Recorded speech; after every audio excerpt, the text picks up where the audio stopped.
Hello,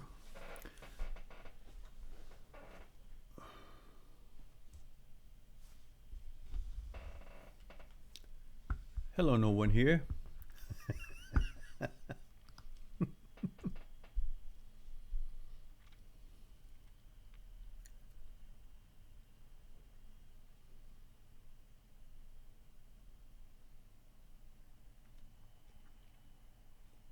I can't see anybody here. Are you guys here or just it shows me that there are 5 people here, but no one has signed in. So anyhow, if you're here, hello. If you're not here, I'll take that back. Hello. I mean, hello, hello. That's the reverse of it, right? I took it back. So, so show your faces. Where the heck are you guys?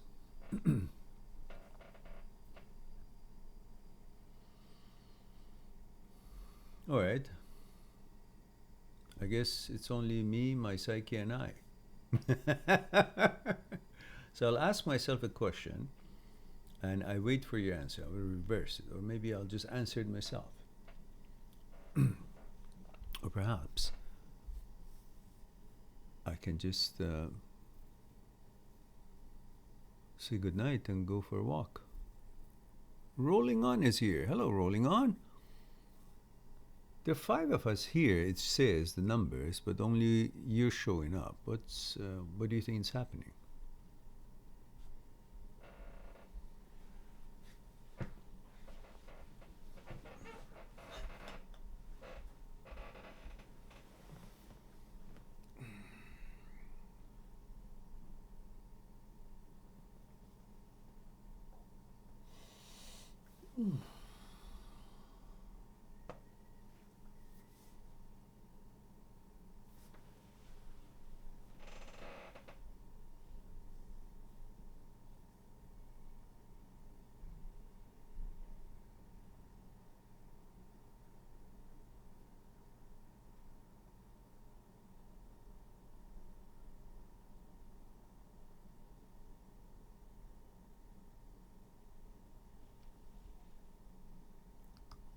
Let me refresh. Maybe there's something wrong with here, or my.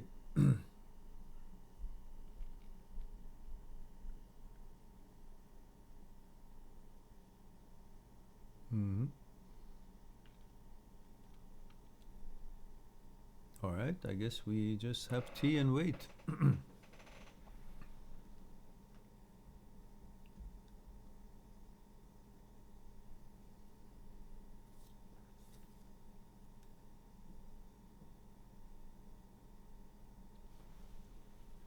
Rolling On says, "Hi, is life in Vancouver?" Pretty much the same as everywhere else, really, in the world. Not much is happening. Things are quiet. And Rolling On says, "Does it really rain a lot there?" Where are you located, Rolling On? You forgot the protocol.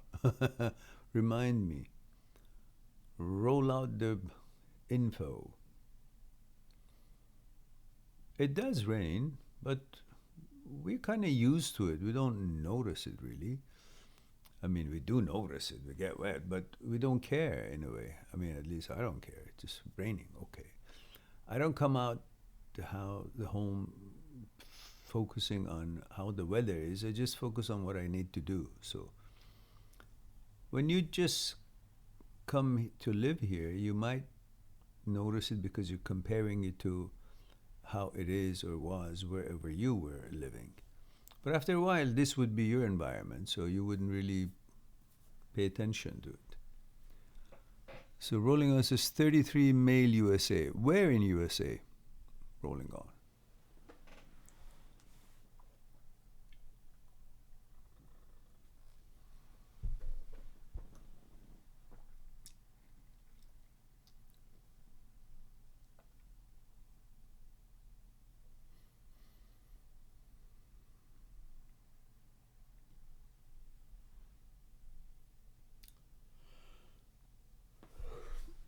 Actually, I don't mind it if it's kind of slow tonight and people are busy, because I've been working on the separation of the part of the segments of it, today's this morning's live talk. And there was a long one, so I had a bunch of trimming, so I'm still doing them. So maybe this would be a short session, and I'll go for a walk, and then I come back and do more work. Sunil Joshi says, hi Mehran. Hello Sunil. Protocol, you guys, protocol. Gender, age, where you tuning in from. Like Steven says, M for male, 40, Los Angeles. M40, Los Angeles.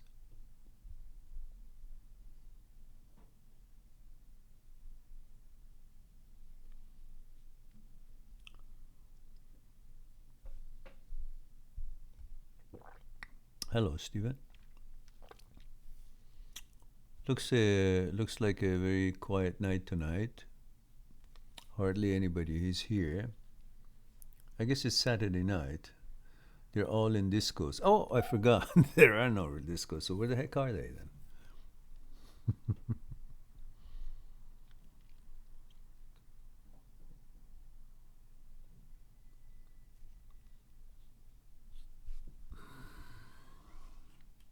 Male 35 India. Oh yeah, that's right. This is for the Asia and other time zones. So that's why I expect maybe people from India would be able to enjoy your Sunday morning about 8:30 or 8:45 a.m. Stephen says, I'm not sure what happened.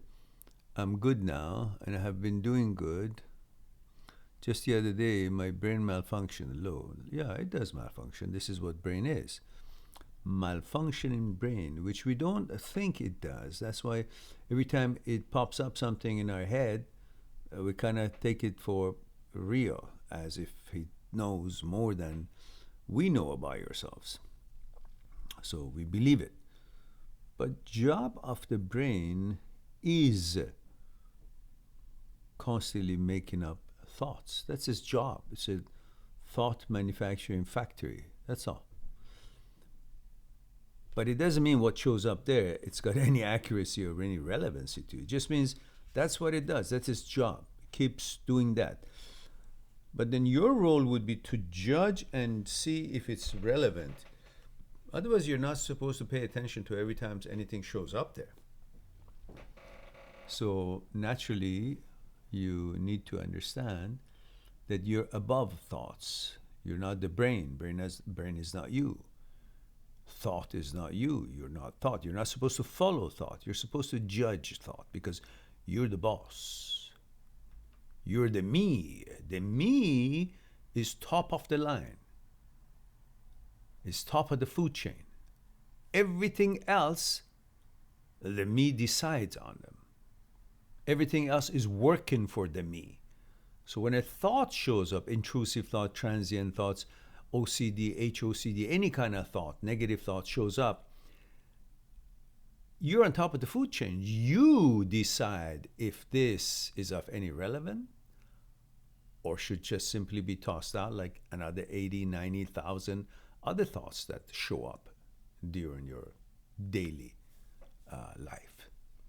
So as long as you know that thought is not the boss, thought has no suggestion, mandate, factuality, fact, or truth to it, it's just thought. It shows up and you decide, oh yeah, that doesn't suit me, that doesn't suit me, that doesn't fit, that's nonsense, that's nonsense. But you don't have time to do the 80, 90,000 a day. So you just simply focus on what you're doing, which is the kind of thought that you consciously have gone into your consciousness and picked up the special information you needed to create that thought. That's your thought. The rest are thoughts that are not created by you. They're just popping up as what the job of the brain is. You just simply notice them that they're there, but you focus on what it is that you're doing. That's how you deal with it. So when such malfunctions show up in your day, Stephen, just keep doing what you're doing, what you know it's right, and don't worry about what it suggests, because it suggests nonsense all the time. And believe me, all of you, all of us earthlings have lots of bad things happening here. So you've got no reason to pay attention to them and no reason to believe that they have anything to do with you. They're just there. All kinds of intrusive thoughts. But if you're weak-minded, then you'll believe them and you start being bamboozled and try to debate with it and discuss with it and wonder about it and worry about it and get anxiety. Nonsense. Just do what you're doing. You are what you've always been. If you've got intrusive thoughts of any kind, pedophile, harm OCD, pedophile OCD, HOCD, if you're heterosexual and you're attacked by your thoughts about that you're going to be a homosexual, these are things that has to do with thought, doesn't have anything to do with relevancy or truth or factuality or reality, nothing. It's part of the thought that is manufactured. You just simply do your things. Because thought has no power whatsoever of any kind to do any changes to your biology. Any change whatsoever. Thought cannot change your heart to become a liver, or the liver become the heart, or the kidney become the liver, or liver become something else. A thought has no such powers, and it certainly cannot change your genitalia or anything to do with your genes, or it can have nothing to do with your gender. Just remember, thought was never around when you were being distributed your gender at your mom's womb. There was no thought around when the heart was being put together. Kidney, liver, limbs, eyes, anything else. There was no thought around. About 20, 24 weeks, you were pretty much done in your mom's womb. No thought. When you were born, no thought, no speaking ability, no thinking ability. Just instinct of living. And then a year or so later, you begin to recognize things and start maybe making sense out of some things. But certainly that's about things out there that you're being taught to use that for learning. But it's still got nothing to do, will never have anything to do with taking anything away from you, from your biology, or adding anything to your biology, or having anything to do, or changing your sexuality, your gender. It's got just irrelevant. So when a thought of like that pops up in your head, just laugh it off. Simple. Understand its limitations and understand that it's pumping up thoughts. That's its job. That's it. But you're not supposed to be. It's like you go to bazaar, you see so many things there. It's there, but you're not there to buy that. You're there to look for whatever it is you're looking. So you want to have your own thoughts whenever you need them, be created specifically. That's like going to a boutique and having your measurements done and get the suit that is proper for you, not off the rack. Because you have no use for them, you don't like the textile, color, anything about it, design. So those are like thoughts that pops up. You just ignore them. You go about where you want to go to do your shopping. The role of thought and you is like you're the boss, you're the vehicle, you're the boss. And a thought, your thoughts, your good thoughts, your relevant thoughts, is a bus driver, a good bus driver. Trained bus driver, loyal bus driver, honest bus driver. And it drives a bus here and there. Sometimes this bus driver is late or doesn't show up because he's got family problems or is just taking a nap. And then some jerk, uneducated, crazy asshole comes and takes on the shift, is sent to take the bus. He becomes a driver.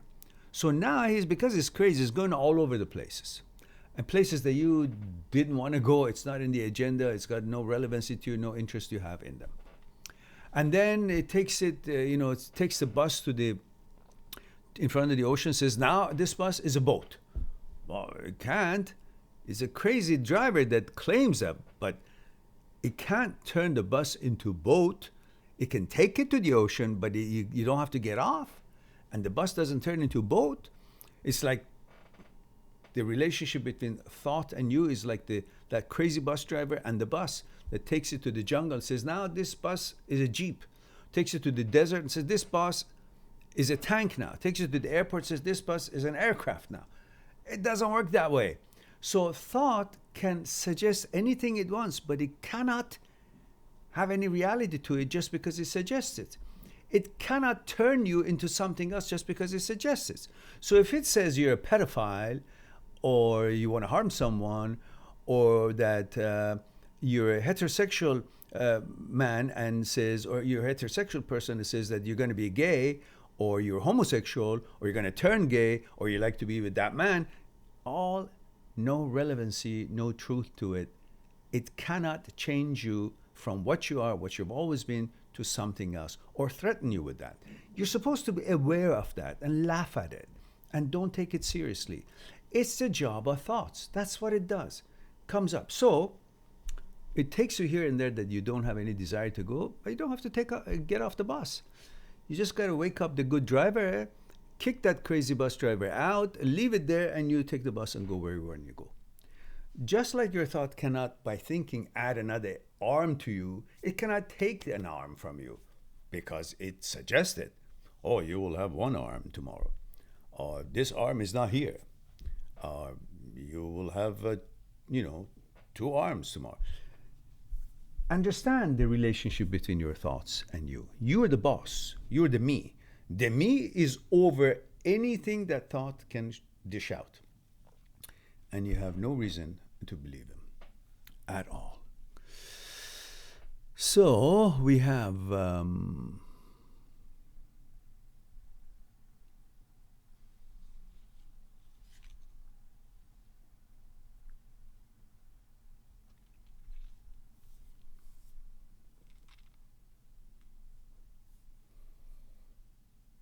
Sunil Joshi says, few months joined new company and found that it is difficult to cope up with demanding people.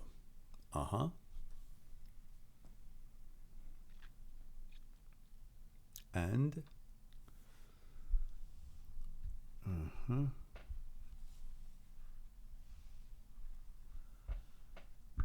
all right.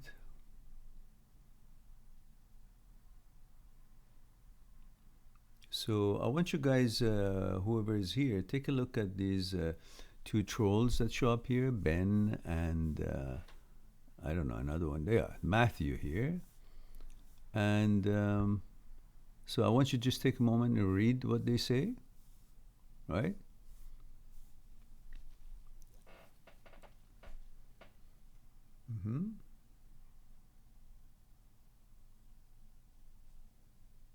These are the representation of people who are losers.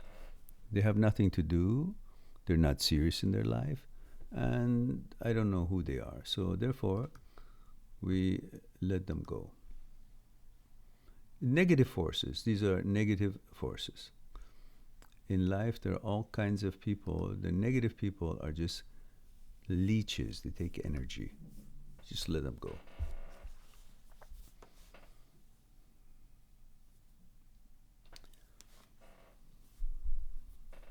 Now,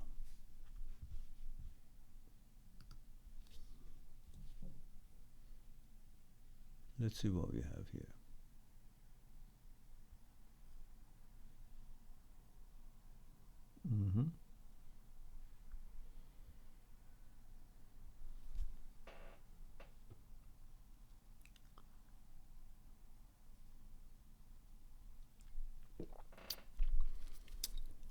So we have rolling on says, every time I get thoughts I don't like, I tell myself, stop, I don't want to know.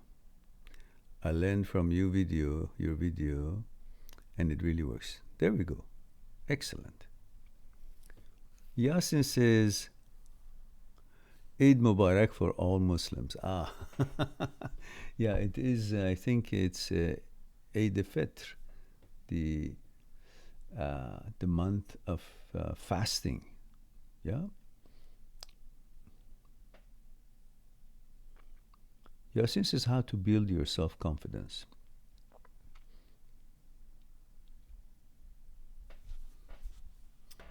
Black Hat says, hola Mehran. Hola Black Hat.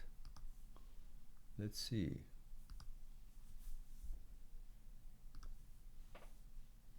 I believe I have something there. Self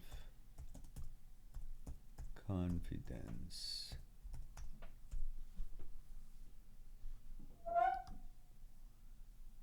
He says, is there any relationship? Is there a relationship between ego and self-worth, esteem, confidence?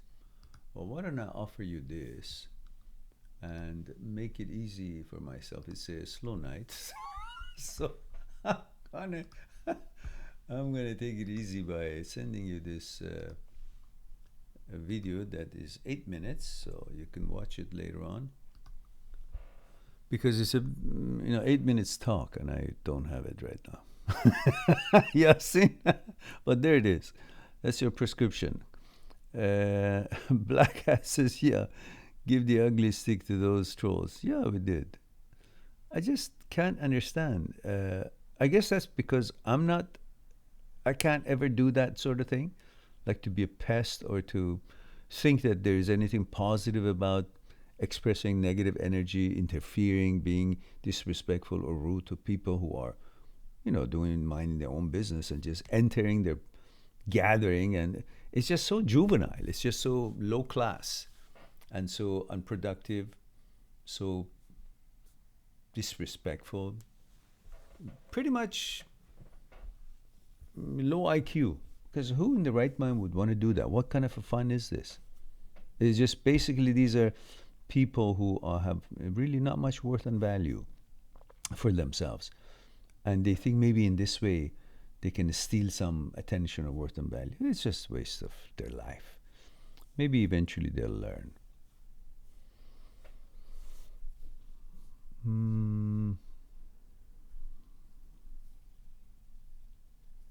Sunil says, how to deal with rude and insulting people, just like I did. You just ignore them and walk by. And it also depends if you are in a position that you need anything from them or you don't. If they're your clients and they're being rude, you simply, because you don't want to lose the sale, so you handle it diplomatically. But if you see that they are actually being disrespectful, forceful, or undemocratic, or rather trying to rule you, then you tell them, look, I don't think I can give you the service that you're looking for. Here's the company manager. I will ask him to assign somebody else who can give you the kind of service that you are expecting and looking for. And have a nice day. And you leave. And go to your manager and say, listen, dump these guys because they're inappropriate. That's it. Because nothing worths the agony. I've had weird clients, not in this business, in other business. In this business, they've all been good. All been good.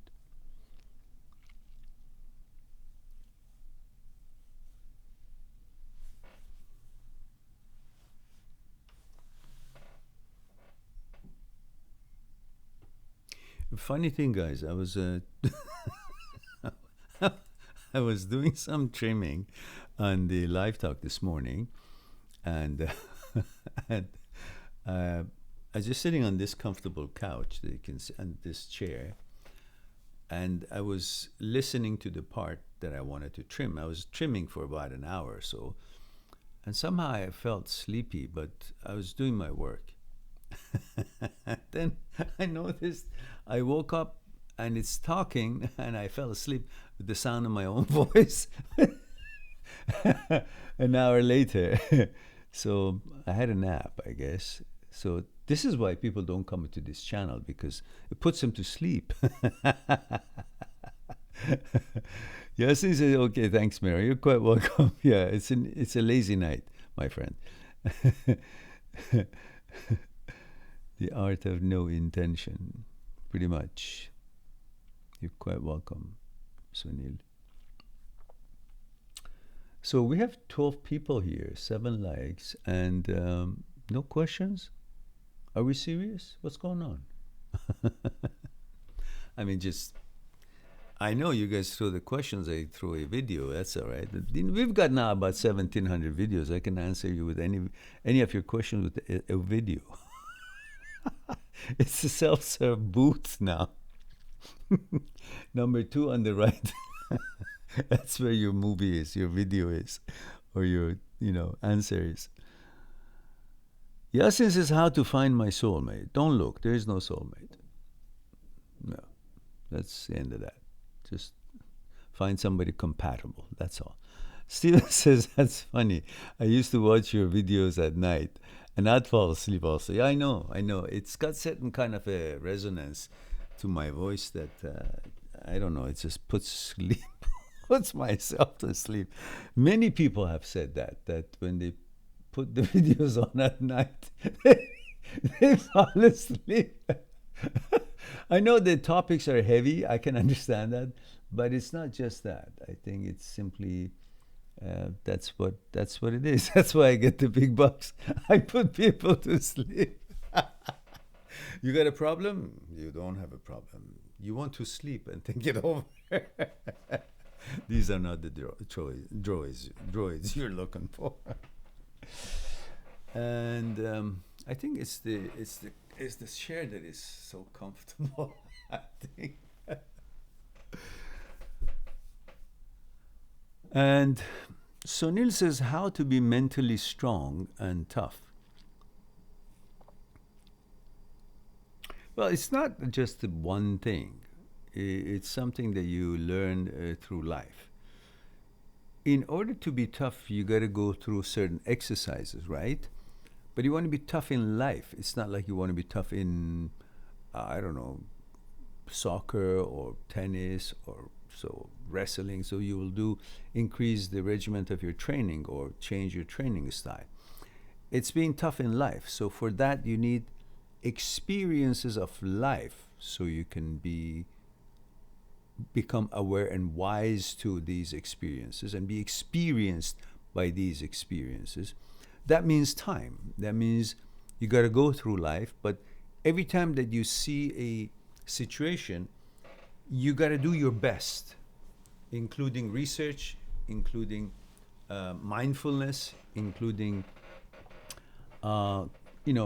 pondering on it, including weighing your options, including all the things that you need to consider for making a decision on that, and then making a decision, and then see how it works out.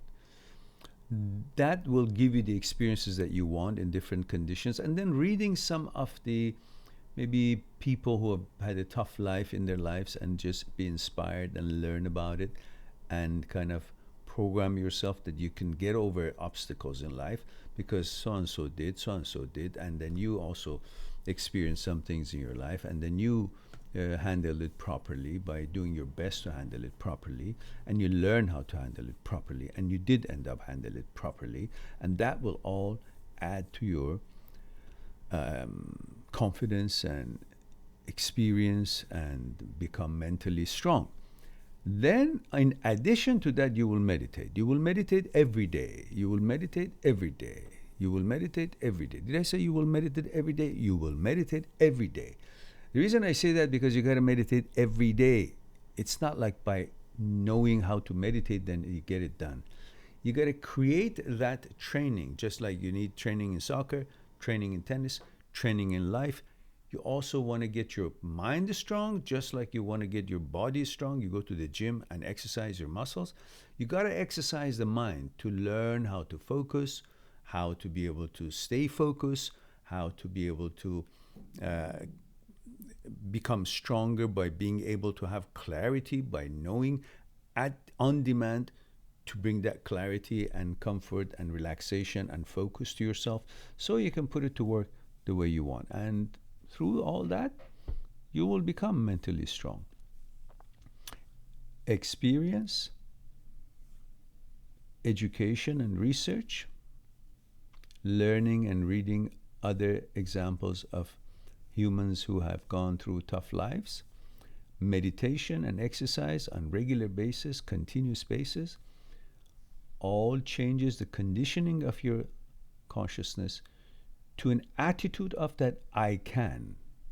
Attitude of I can deal with it, I can manage it, or at least I can do my best and I will do my best. And then that will do the job that you're looking for.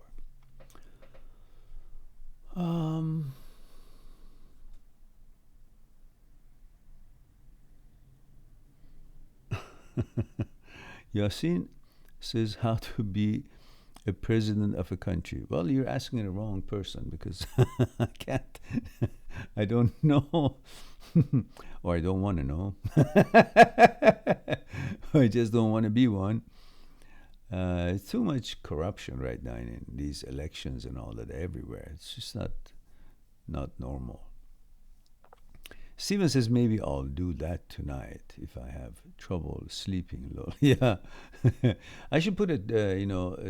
I should make all videos pay per video, so at least channel makes some money.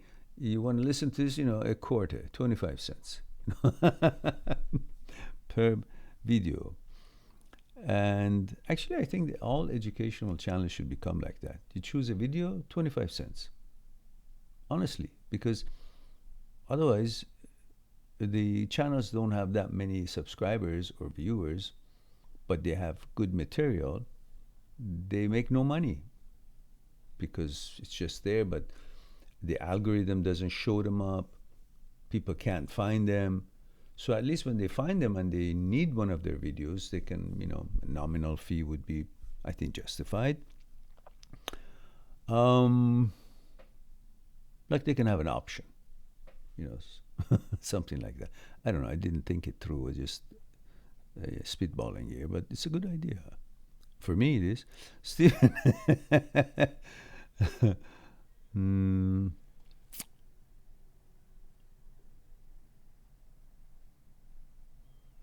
Yasin says, now I'm serious. How to be a leader.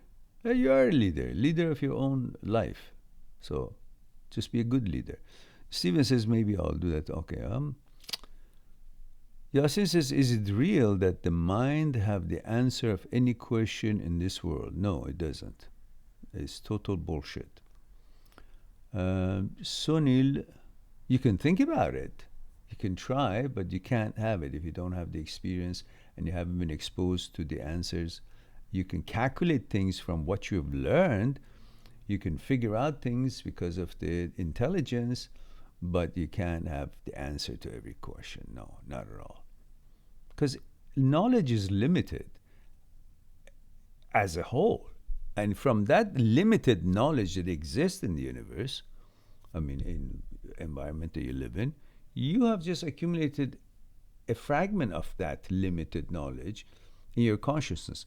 And from that fragment of the knowledge, you expect thought to what? To know more than what's available in the consciousness. It just doesn't make sense to think that thought can ever know more than you know about you, or more than what it's been exposed to. And what it's been exposed to, its inventory is the consciousness. That somehow the information from all across the world through media, news stations, or videos, or history books, or teachers, or however medium, or lifestyles that you see out there, products that you see out there, you have accumulated all that information, which is limited information, in your consciousness. And thought goes into the consciousness to pick up something that somehow you've been exposed to, you become aware of it, whether personally and personal experiences, or from books, or from the movies, or from the ideas that is floating out there, or people have said, or the way people live, and all that, so forth. And thought picks up from that limited information. Then how could thought now know more about you than you would know, or more about your consciousness, your center, than the consciousness itself? So when you see it produces garbage thoughts, 80, 90,000 a day, it's because it's got no design for making thoughts. It just picks up and puts them together. It's like a chef who doesn't know how to cook. It's just someone who doesn't know how to cook and has become a chef. It puts everything together, all kind of nasty stuff, or things that they don't match the test, they don't coordinate the ingredients, and comes up something. And you're supposed to think, oh, that's food, I gotta eat that. No, you don't. You just say that's garbage and irrelevant, and go on to a restaurant or wherever you want to make your own food. That's the same thing as intrusive thoughts. That's how it's put together. A thought is not a thoughtful thing. Thought is a thought manufacturing plant. It pops up thought without your interest, without your knowing, without your consent, without your knowledge, without your involvement. And then you think that you're supposed to believe that this thought that is put together of a bunch of information that they don't even match, like the recipe that is just put together, that turned out to be garbage, that's supposed to mean something? No. And you're supposed to fall for it? No.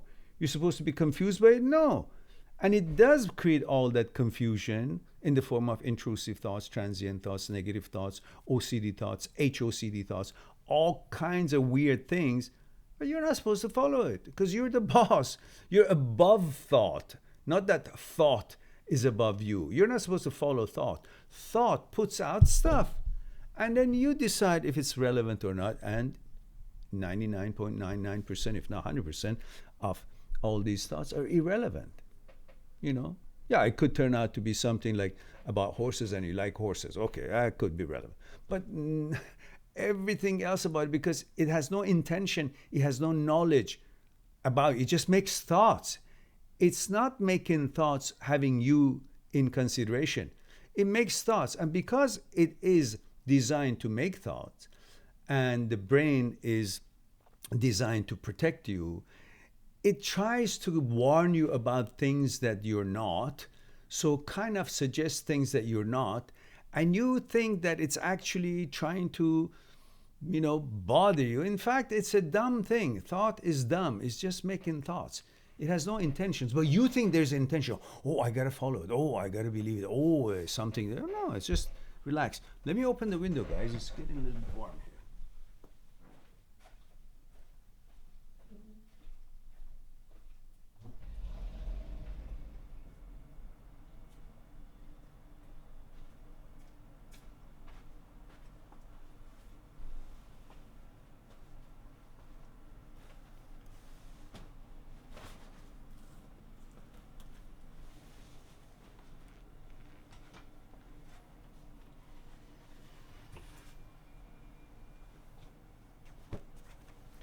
That chair is too comfortable. doesn't let me actually feel puts me to sleep.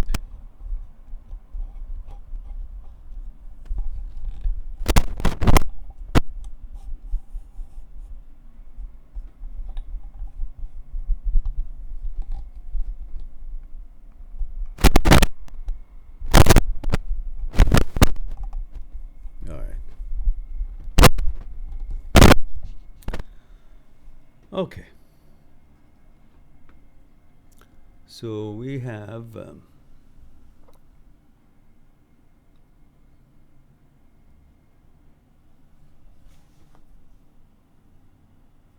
Sunil said, thank you, you're welcome.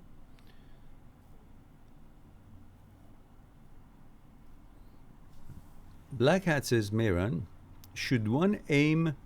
Oh, hang on, guys. We got a super chat. So traditionally, I have to go and attend to that. Leo says, Male 27, Leo, Seattle, Washington. Hello, Mehran. Hello, Leo. I hope you're doing great. Thank you for all you do. I appreciate you, even if it's just listening to your voice. Thank you. My pleasure. And thank you for the kind words, and thank you for the super chat. And so we were, Black Cat was saying, Mehran, should one aim to leave a legacy, or is that ego talking? Legacy, you are leaving legacy. Everything you do is making a difference in the world. You just don't know it. You don't know where it made the difference, what the ripples of your action are, and how far it has reached. It's like the ocean. You go in the ocean and you tap into it. You think that's it? It affected every other molecule of it, and the other one affected, and it changed lots of things. The current, the direction, that environment, that area affects the area beside it. There is a change. There is a change that you may not become aware of it when it goes far away from you. But there is a change, and that change is making difference. So you're making that change every day by whatever it is that you're doing. So it's making changes in everything. Imagine, let's say, you're buying a, like, let's say peanut every day. You like peanut. So every day you want to get on the bus, there's a little shack there that sells goodies and you buy peanuts. Guess that. Makes no difference to you pretty much. You don't notice it. But that money that you give makes a difference in someone's life. That peanut that you buy makes a difference in some farmer somewhere, because you're doing it even once, but you're doing it all the time. So everything that you do, there is a ripple created from that action. And that ripple continues and affects all the other things that are happening in this world that you may be totally unaware of it. So that's why every one of us are part of a jigsaw, part of the picture of this puzzle, the puzzle of life. And whether we know it or not, we are very important, as every one of those segments of that puzzle is very important for completing that picture, the picture of life. You may not think you're important. You may always think that, oh, the rest of the picture is important. But the rest of the picture is made out of lots of little pictures like you. The rest of the picture is not one. The rest of the picture is also lots of fragments. So they're just as important, and you're just as important as the rest of the picture. So don't think that you're only a small part of this. Oh, life is big. But life is big because lots of little parts like you have made it big. And collectively, they each are as important as the other one, and therefore they each are as important as the totality of this picture of life. So you're a very important person. You make a difference. So make sure that difference is a good one. If we all be aware of that around life, including every goddamn person who is in power or not in power, it's not very difficult to have a good world, good life. But unfortunately, many people in power around the world are not adhering to these facts that we are all human beings before we are something else. Before we belong to this group or this or that, we are human beings. And we need to be aware of our role and effects that we leave on daily basis to this world. So better be positive rather than all the closed-mindedness and egoistic behavior and harm that we bring to the rest of the world. You know, most of these nations who have leaders who are not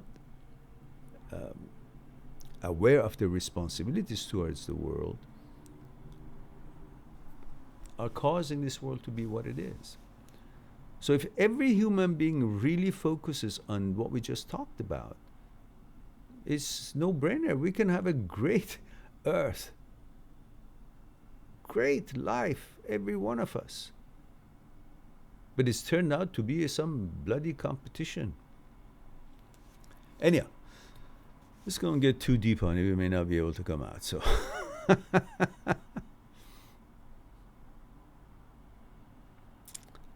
and Sagata says, male 31, India. Thank you for that. Looks like only Sagata and Stephen leave the credentials, the protocol. The rest are immune to that. In other words, no one gives a shit. Come on, guys. Don't forget, we want that with every question. And Sagota says, fell asleep last night listening to you. Met you in my dreams. Oh, yeah, I'm bothering everyone either on YouTube or in dreams. That's not good. Yeah, we were just talking with Stephen and everybody else. I do have that. My videos have that effect, put people to sleep. Yasin says how to be a football player in Canada. I'm 20 now. Yasin, for these sort of very sensitive information, you need to pay. No freebies here about all these nonsense questions. Did I say nonsense? I meant something else, but it just came out that way. And Rolling On says, what are your thoughts on law of attraction? Rolling On, we've talked about this 100 million times. I have no more idea about it. And in fact, hang on, just hang on. Let me be a good host rather than just ignoring. I don't want to ignore. So here, attraction. Let's see what we get in the library of mind at 6 years. Okay. Says, is physical attraction enough to make a relationship work? And the other video says, law of attraction. Bingo! And the other one says, what about the law of attraction? Oh, we got two. I've got two for you. There we go. One is fired off to you. That's your answer, sir. Thank you for doing shopping here. And we have now this other one, which is, the first one is 5 minutes. The second one is 3 minutes. If I had the third one, it would probably be 1 minute, but hey. There we go. And that second one, sir. Should I wrap it, or you just you just take it as it is? Do you have a bag? Mehran, where do you get your tea from? From Whole Foods, right across the street. I used to get it from another store. It's kind of a smaller store, much smaller store, but very chic and clean, right close by. But they closed right at the beginning of the pandemic thing, when the stores had to close. So it closed that location.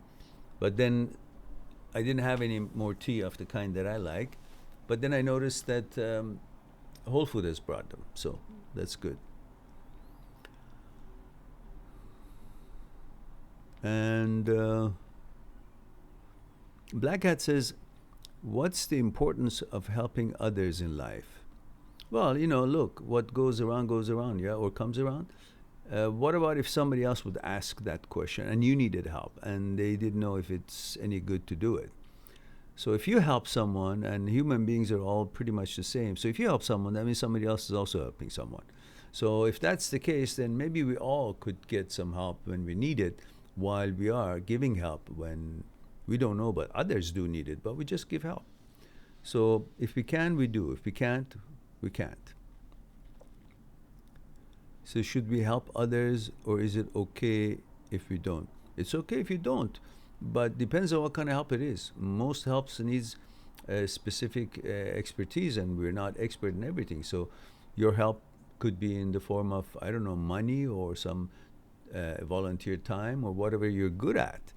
Or if it's something happens, I don't know, you can help someone that they ask you for help and they legitimately need help. But the problem is these days you can't trust people like you did 50 years ago. There's so many charlatans and shysters and are out there, you don't know. There's so many calls comes from all over the world to, especially for a long time, to Canada, and claiming that people owed the Canadian tax system money and they would bamboozle them thousands of dollars, otherwise they would go arrest them and all that. And it was all bullshit. It was all lies. And finally, Canadian government, with the cooperation of other countries' police force, they caught those criminals who were preying on people's, vulnerability in their homes, especially older people, scare them and then get their money and all that. So that's the problem these days.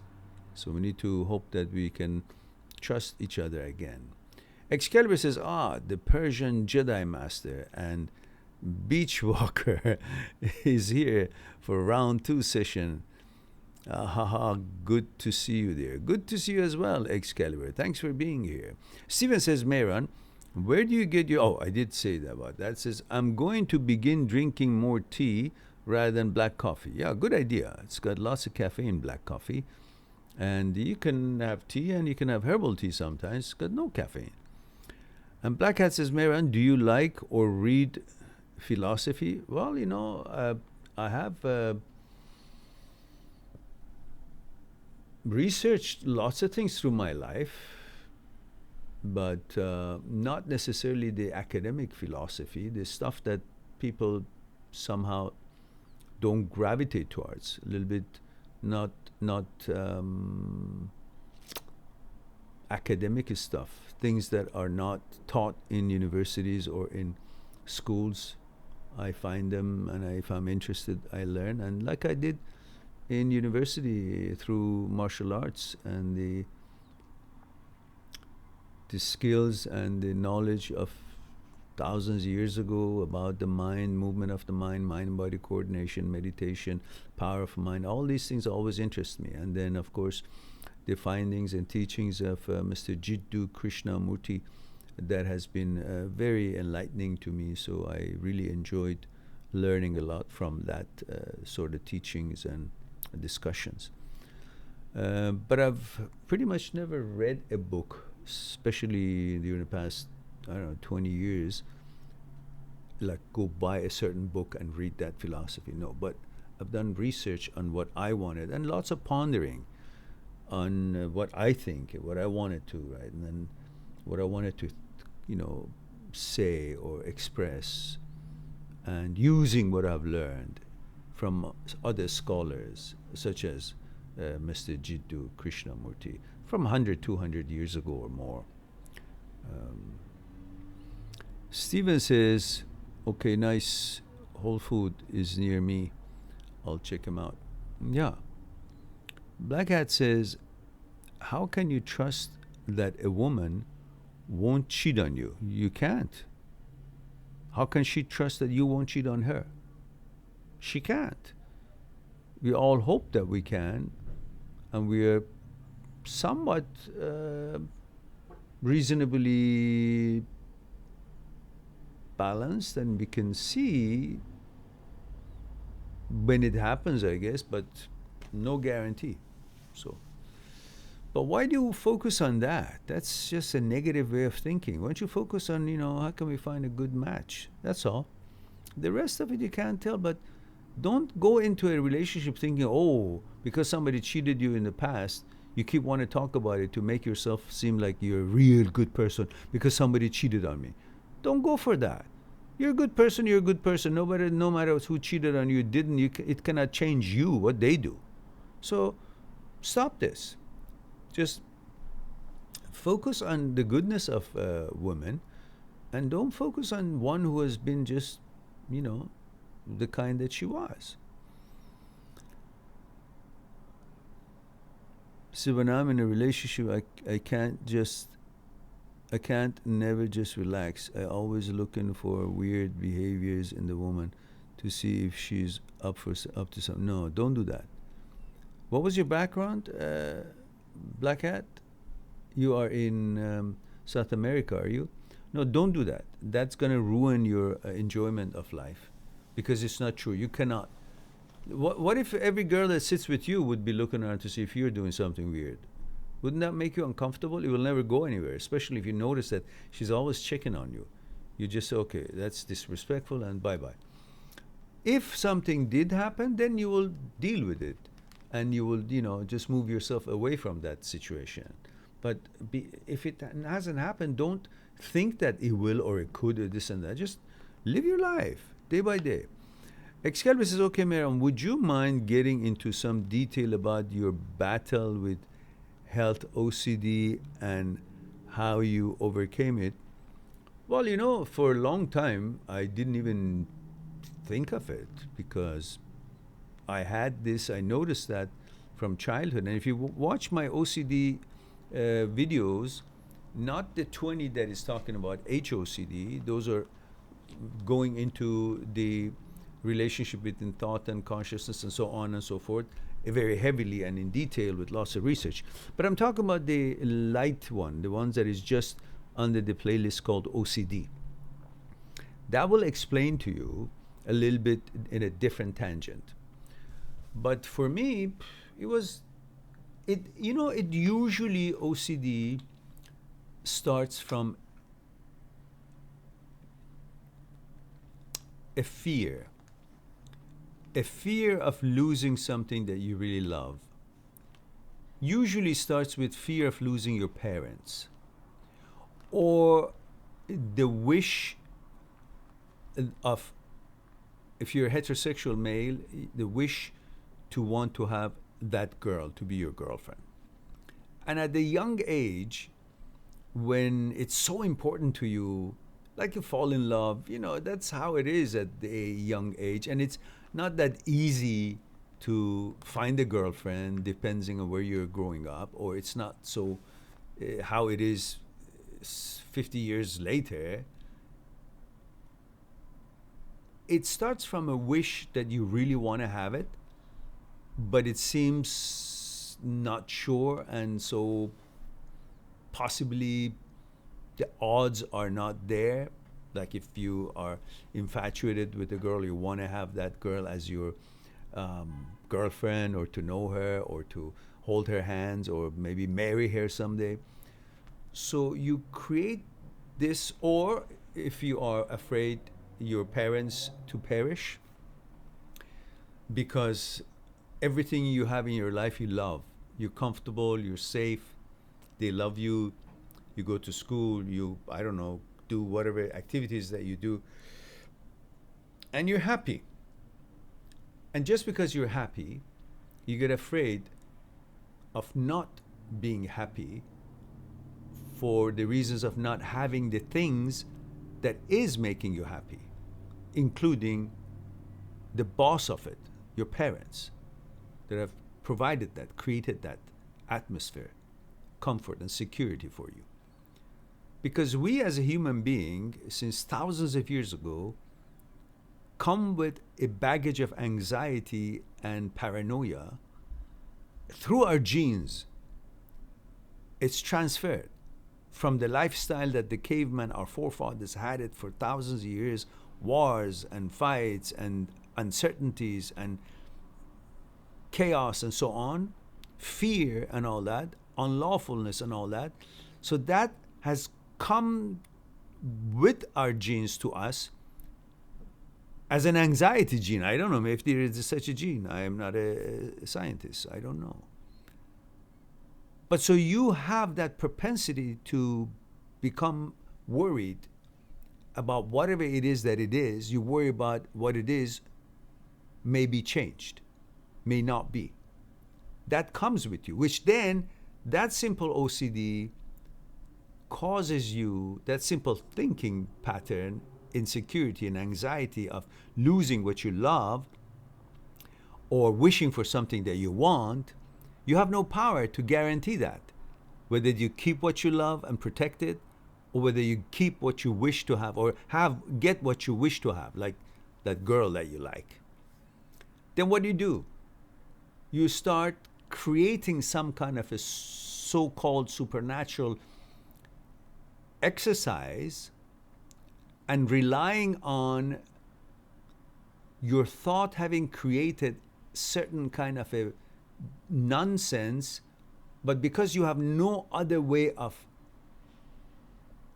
securing that what you want, you buy into this, that if I turn the light switch up and down, maybe it will have a better omen for me, for my parents to be safe, or for me to have a better chance to win that race, or to do good in my exam, or to have that girl as my girlfriend or wife someday. These are coming from the insecurity, psychological insecurity of us. But we have no other choice, but we kind of do a deal with the unknown power that we created in our own head, as if that power has some kind of a power to make these things happen or avoid something bad to happen. So we kind of make a business errand, a transaction, with a bad thought, that if I do this, the bad thought cannot have any effect on my life, or bad events, or bad forces. So you're kind of willing to do anything. And this is when you are having these doubts, other people can take advantage of you, such as, I don't know, sell you something. Hey, get this bead and this will save you. And so you buy a bead, maybe. I didn't do that. But and start playing with it, or just, this statue. And that's how the insecurity was the beginning of the idea of people worshiping a statue, in the old times. They would go in their basement and build something with their own hand and clay and color it and make it all these kind of faces, and they put it as God, that it has a certain power, which their own thoughts imagines that it has that power, and then they try to ask what they have imagined has a power to give them certain kind of favors, what they want in their life, and protect them. It's a way to kind of assure themselves. Human beings always needed to be assured, which then later on this leaches into other kind of OCDs, to the point that if you're a real perfectionist and real die-hard heterosexual, you will have an HOCD, which is gonna hit you with the, I gotta be sure that I am heterosexual, because you love it so much. You want to be what you've always been, and you don't want to be anything other than what you are. And that fear of not being what you are makes you to have these kind of OCD in the HOCD type subset. Coming back to the regular OCD, so when you start that, you are dealing, having created some kind of a ritual in order to make yourself sure that there's a possibility for you, things would happen the way you want it to happen. You kind of console yourself, you kind of relax yourself by that assurance. You want assurance. We all want assurance all the time, because we have been living in a frightening world, and nowadays more and more people have OCD because there are more and more uncertainty now coming along.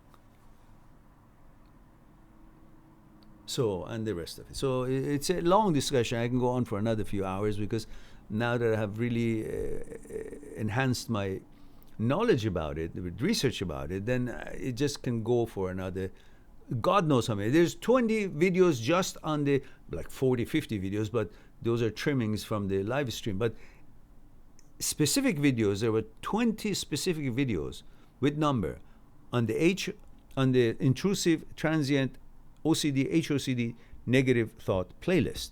And if you guys watch that, those have components of science in it, based on researchers and scientists and experts in the field, such as Dr. Schwartz. And I like his presentation. I have put the link underneath any one of those 20 videos, or any videos that I have about HOCD, which I really recommend you guys watching it. Or otherwise, just watch my stuff, because I've used that information in there, which is, in a nutshell, rather than, the whole full thing. So you will enjoy having that knowledge, and so I should stop it now, otherwise it keeps going for God knows how long. It's a very interesting subject to me. I really enjoy it. And so, so let's continue that. So you said how I dealt with this. So for me, I was having weird things. I wouldn't think about it, like doing that, or then trying to walk on corners of a tile, let's say, touch all corners or two corners, or jump over him, or go on him.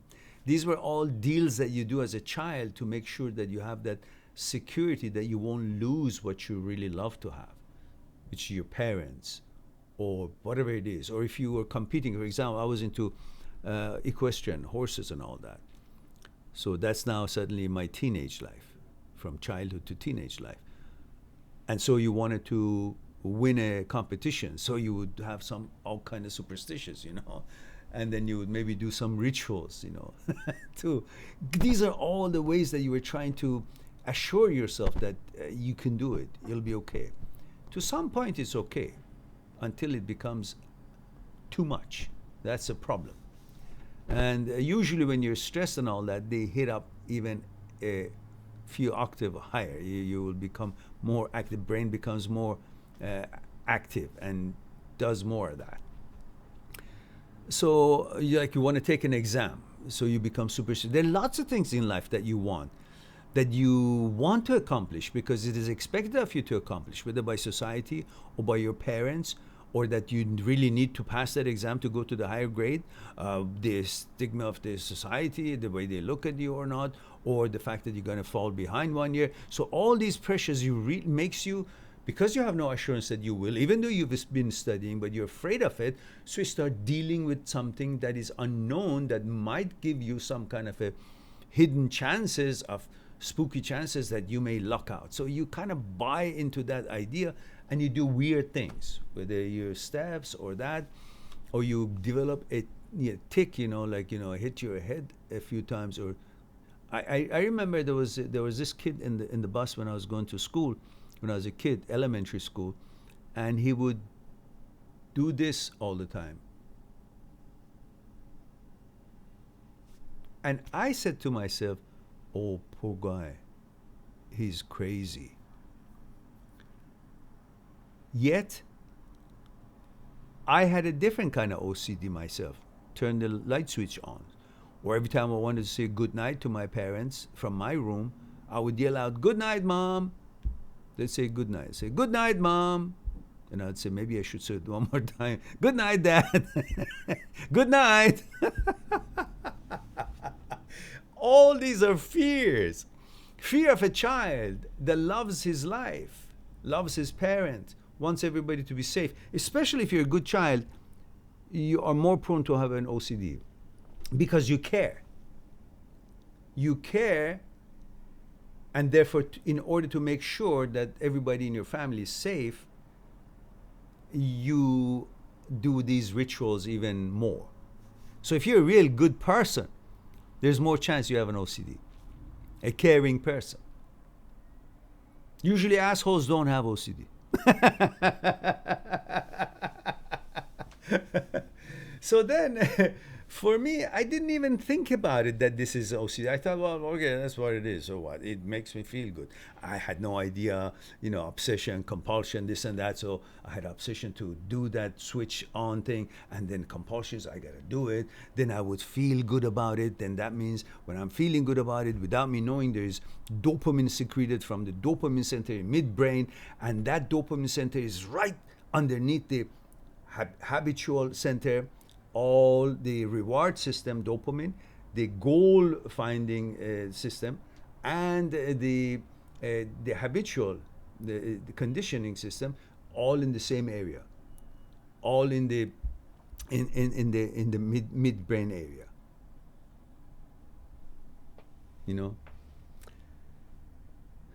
Striatum, is that what it is? Yeah. So for me, I didn't know that this is something. I just thought that's part of what it is. I deal with it, no big deal. I wasn't thinking about it. I was just doing it and living my life. And then it was washing hands.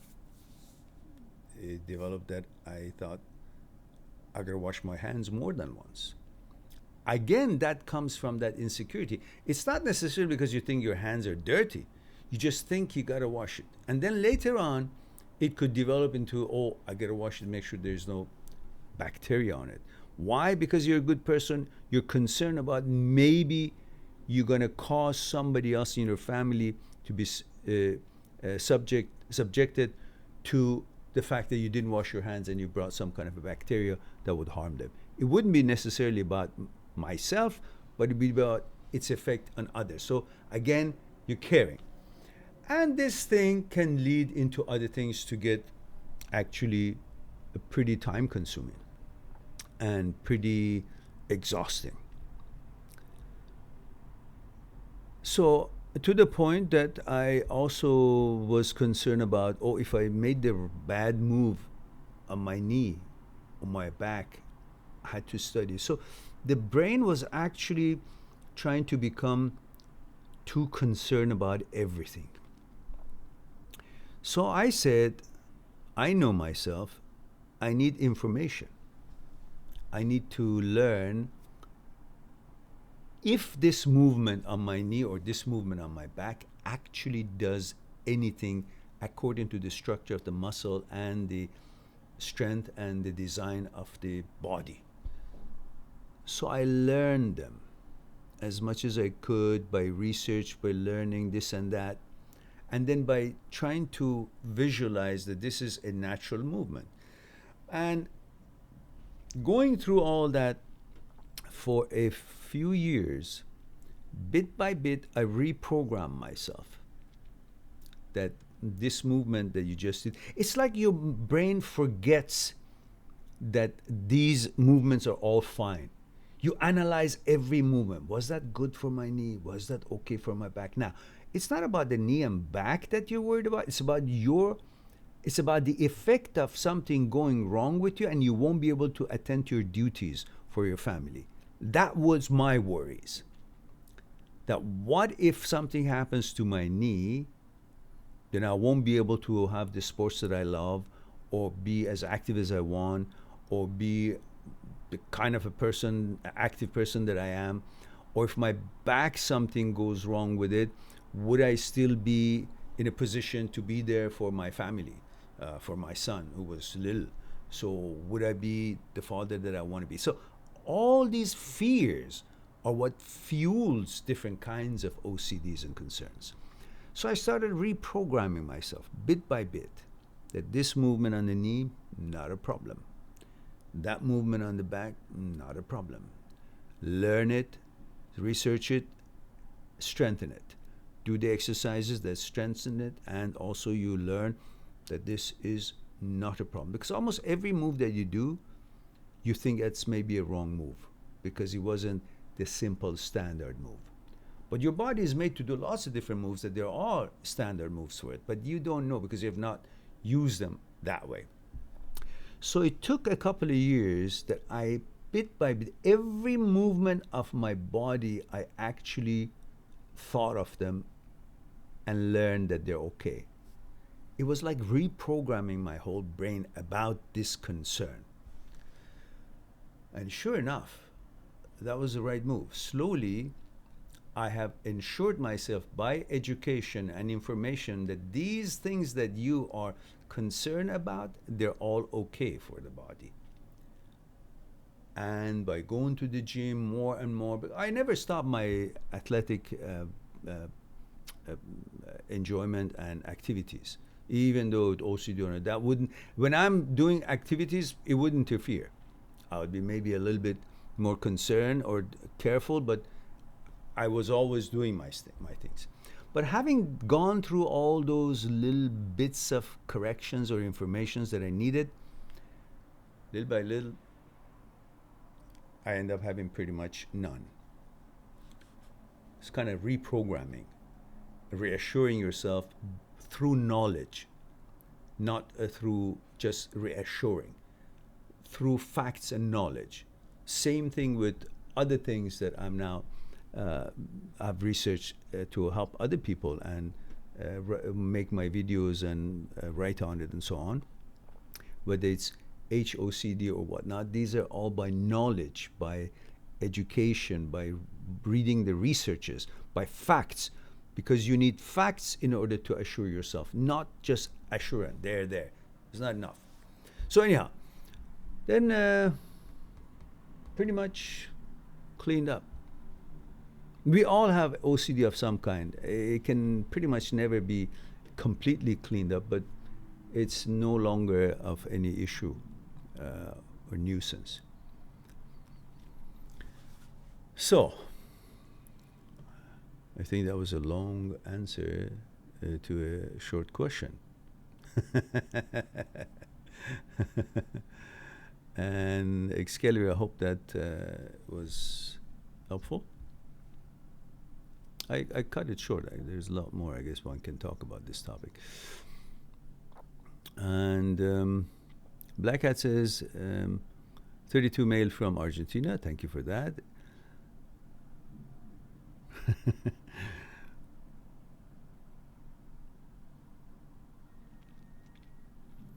Excalibur, so basically it's all rooted in a very intense fear of death. One part, yes, but no, death is not involved in all kinds, but in some kinds, yeah. Ultimately, but like when you wash your hands 5 million times, it's not about death, it's about that you just don't want to go through any kind of a sickness or consider any kind of a harm to yourself or to people that you might be in touch with. It's like feeling that I would be responsible if I don't wash my hands and then cause harm to somebody else or my family. So it's a responsibility OCD along with the OCD. So sometimes you have OCD for OCD. You just have OCD because you just have to be assured of everything. You see, it's a negative, it's a doubting disease. It's a doubting disorder. That the negative mind, the doubtful mind, picks it up and doubts everything. And that's the same for anything else. HOCD1, you're just doubting. There is never ever gonna be any change to your sexuality or anything. But you just doubt. You need assurance. It's a doubting disorder. It's not sexual disorder for the gender that you are. Nothing's gonna change in you. And you've always been what you are, a heterosexual. But you have doubts because the simplest, the smallest things, because you're perfectionist, it usually happens to people who are perfectionists. They doubt everything that is not, every corner of it is clear to them. In case if they don't even remember, or maybe that's the whole disease of perfectionism and doubting put together. So in other words, there's no hazard to it, but it's a nuisance. Pretty much, that's it. Maliha says, glad to see you, Mehran. Glad to see you as well. Black Hat says, what are your thoughts on paying for sex?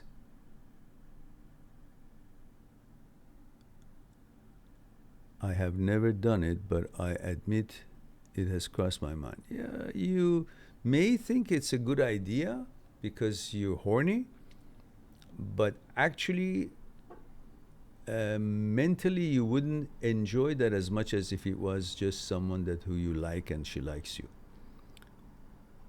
You know, unless you can put that in your head that it's just something I want to, I don't expect any emotions, because when there's no emotion in sex, it's not going to be, I don't think it's going to be psychologically fulfilling. So you better just focus on relationship, connection, that there would be no business transaction. So I'm against it, simply said. Sunil says, Joshi video. Sunil Joshi says, your videos are great. It's a pleasure watching your videos. Your videos must have impacted many in a positive ways and must have saved many lives, and I will continue to do so for so many years to come. Thank you very much, Sunil. In fact, if I have to make a comment on that, yes, it has. I have had many emails of actually saying that I was about to kill myself and your videos saved me, which is, I'm delighted to hear that, because there's so much things where people can see value and hope in their lives that they don't know about, and they're pressured to feel that things will always be like this. It's all devastating. Nothing else matters but what they're really thinking about. And when they see that these are all small little things in a big picture of life, and everything will be like a big ocean will come and wash it away, you won't even remember it a few months later. So no sense of harming yourself any kind of shape or form, let alone extreme end of it. And Sunil says, hats off to you. Thanks again. You're quite welcome, dear. Thank you for the kind words, and I'm delighted that you enjoy the channel. Excalibur says, holy shit, I think I had the same OCD when I was a kid. I would say goodnight to them, but I must always say it last, like I must be the last one to say goodnight. Yeah, that's right. And so it would be like me good night, them good night. Yeah, it's you still have it. You still have it. The post-buy laugh that you want from me, I know where that comes from. I know where that comes from. That's an OCD. You got to have that. And that's why I give it to you, because I want you to relax. But I'm not going to give it to you because I want you to resist the compulsion. So you get over that shit, because it's all superstitious. The more you do it, the synaptic neurons become more in tune in you doing them. And you're conditioning yourself through neuroplasticity to continue doing that rather than resisting the compulsion and then letting it, the anxiety come up, and then you see nothing happen. Nothing happens. And little by little, you'll be fine. And you won't need to do that. Yeah, yeah. Otherwise, it seems like you didn't show your love and enough to them. Yeah, I understand that. And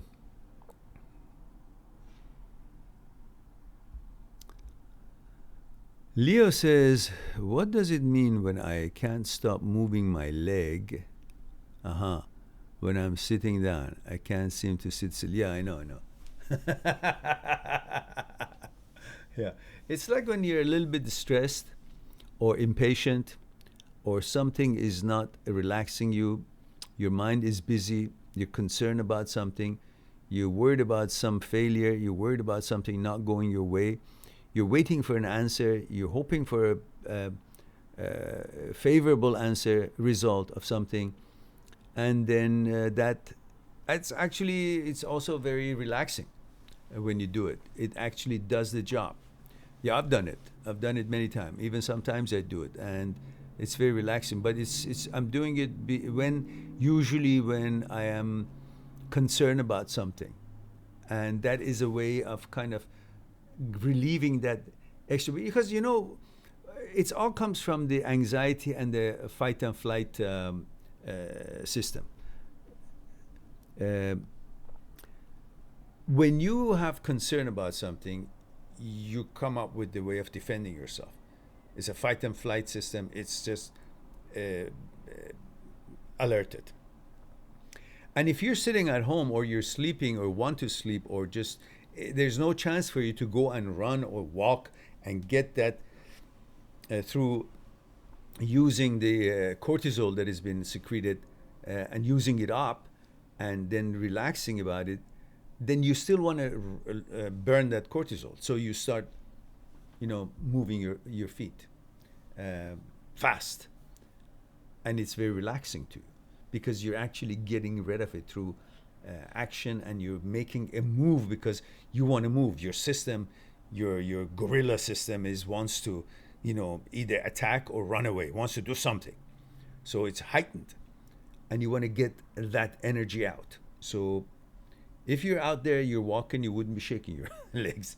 You would be running or sporting. But because you're at home or sitting somewhere, you do that. And that's basically, I think, one of the reasons that you do that.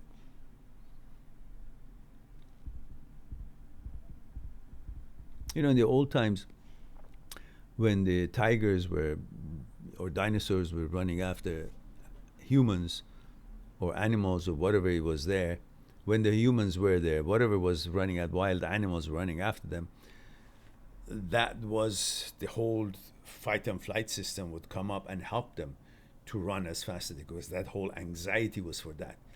But the anxiety thing has left. The animals are no longer chasing us, but we are now you still have the same system reacting as severely as if it was something like that, which these days is probably weirder, more dangerous animals out there than there was.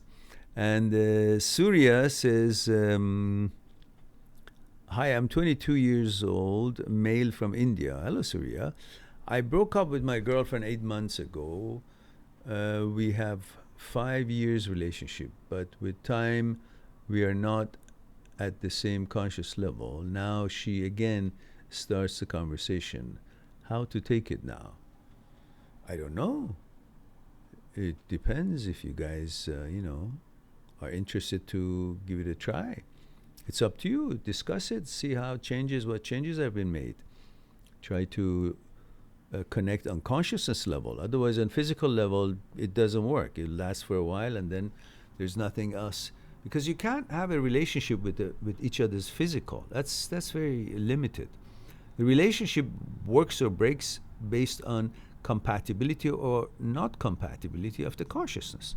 So see if you guys can now be compatible of some kind, or try to be compromising compatible. And he says, it takes a lot to overcome from relationship last 8 months. Your videos helped me a lot. Good. I'm delighted that you like the videos. And we have, Steven says, do you think perfectionism is a form of OCD? No, OCD does come from perfectionism.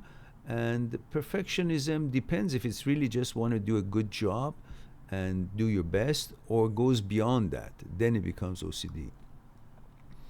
Excalibur says, actually, the good news, Mehran, is I managed to beat that as a kid. Good. I noticed I was going a bit too much with it, and just strictly told myself my parents would love to see me happy, and this shit is not making me happy. Good. And it just went away and has not come back since. Yeah, of course. Yeah, it's a childhood thing. It doesn't stay when you're older. These are childhood. From each age jumps to different thing depending on what seems to be appropriate at that age.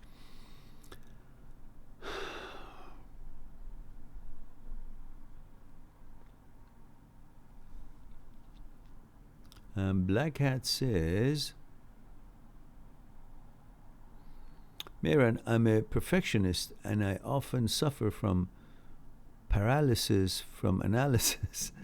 How can I get rid of this bullshit? Just don't do it. Once you think that you got to do it, just don't do it. Just don't do it. You'll see you won't die. Nothing happens.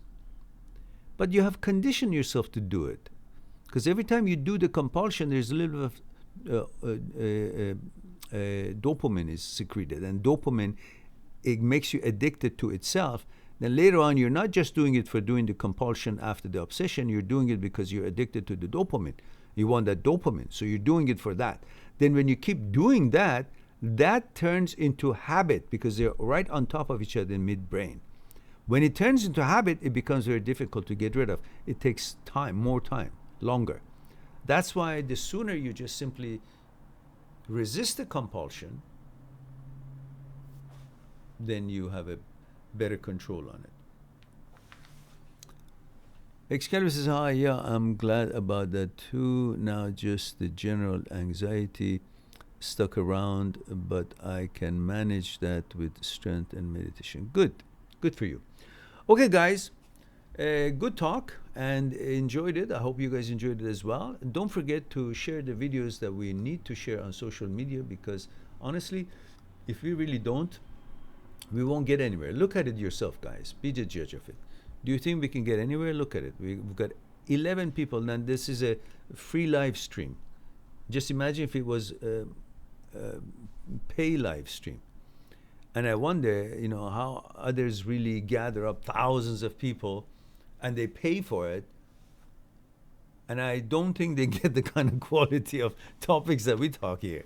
So figure it out and do share the link that I put in there on your social media. Help us to grow, guys. We need something to happen. I mean, 11 people, I don't think that's very promising for our future. And Excalibur says, and I just wanted to say how much I enjoyed these live sessions since 2015. You're quite welcome, and thank you for that.